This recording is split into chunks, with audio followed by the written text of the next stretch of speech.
Well, I'm now joined by Danielle Bailey. Danielle, thanks very much indeed. We've just completed a panel, you, me and John Bird, talking about China here at Stream Commerce in Miami.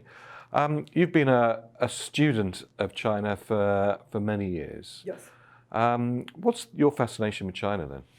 I mean, the speed, just the pace of innovation, the continued evolution. If you look at even Singles Day as an example, every year Alibaba is trying to show sort of the best and brightest, push the bar each year in terms of how their ecosystem is helping sort of service the wider retail. You don't see that level of sort of wanting to really push in the West. Just the pace of change is like super fascinating.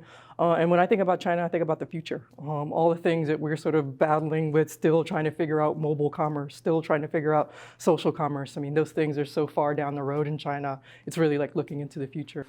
And why do you think that is? Because from a Western perspective, we look at what's going on with the big tech players here, and we think that's it. It's the whole world. That's the whole world. Yeah, right, exactly. Well, there's a big world over there. There's billions of plus people in China, and obviously they started from a different point. They have a very fragmented retail system. They really leapfrogged PCs directly into mobile as the way in which they accessed sort of the internet, which allowed them to sort of speed down very quickly. Mobile payments came into the market, really allowed people from the rural grandmother to the most sophisticated urbanite to access online commerce and access goods and services they never had access to before. Obviously, the political environment is very different there. When China wants to point the arrow at something, it goes. It goes at light speed, and there's a lot of the maturations that we sort of have to deal with here in the West. And so there are a lot of differences that sort of enable that type of thinking. But there's also this sort of what continues to be sort of the China dream, and they really see themselves as a continued evolved society. They want to be seen on the same or equal stage as sort of the big powers, and one of the ways in which they've done that is really through sort of their technology development and building the economy.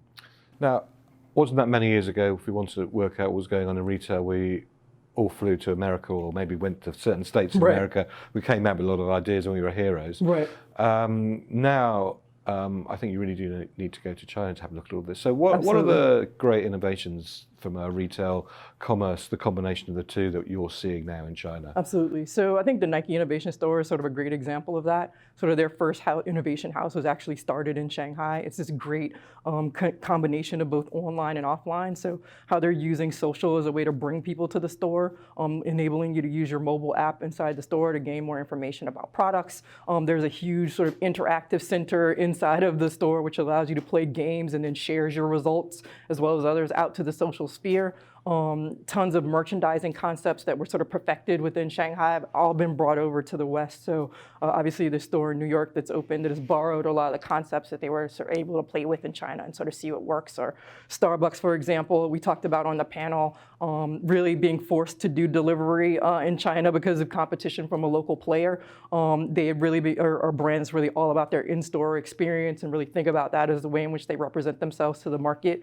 Because they were forced to build delivery capability in China, they're now able to spin that up here in the West. If you look at Walmart as an example, people think that the Jet.com acquisition was really sort of what's fueled their ability around e-commerce. I would say their partnership with JD in China has also really taught them a lot about e-commerce. So Walmart gave up their e-commerce business in China mostly to JD.com, which is China's second largest online retailer.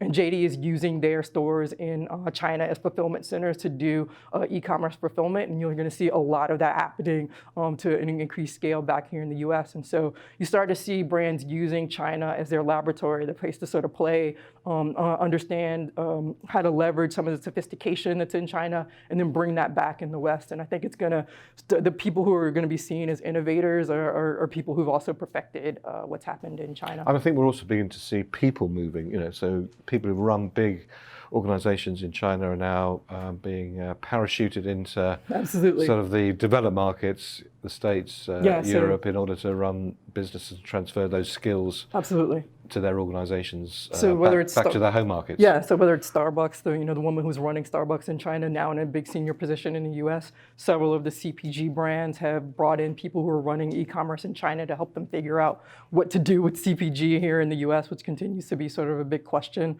Working with retailers and understanding sort of that environment, how they can take some of the best of breed of what Alibaba is and maybe infect that into sort of Amazon and push them sort of further down the road. I think it's going to be interesting to see how those things evolve. So finally, what advice would you give for people who are watching, who are thinking, now's my time to have a look at China? I mean, I think everyone should always be looking at China just because of the innovations that are happening there, what they can learn about social commerce, mobile commerce, omni-channel retail. And I think a lot of people now are obviously concerned about the economics of what's happening over there. They hear China is sort of slowing, maybe now is not the time. And I would say actually now is more the time than ever because the speed, as we talked about before, of how fast things changed. And the longer you sort of stand on the sidelines, the longer you're going to be left behind. And what we've said sort of collectively, and which I'm preaching all the time, is China is the biggest retail market sort of in the world. And if you want to be one of the biggest brands in the world, you have to have a big presence in China. And so understanding this market and getting there sooner rather than later is important. That being said, you don't necessarily have to have boots on the ground or a physical presence in China either. It's one of the great things. There's a huge cross-border e-commerce market that exists there that allows you to use digital as a way to test and learn before potentially opening bricks and mortar or officially distributing sort of in China. That's a great avenue.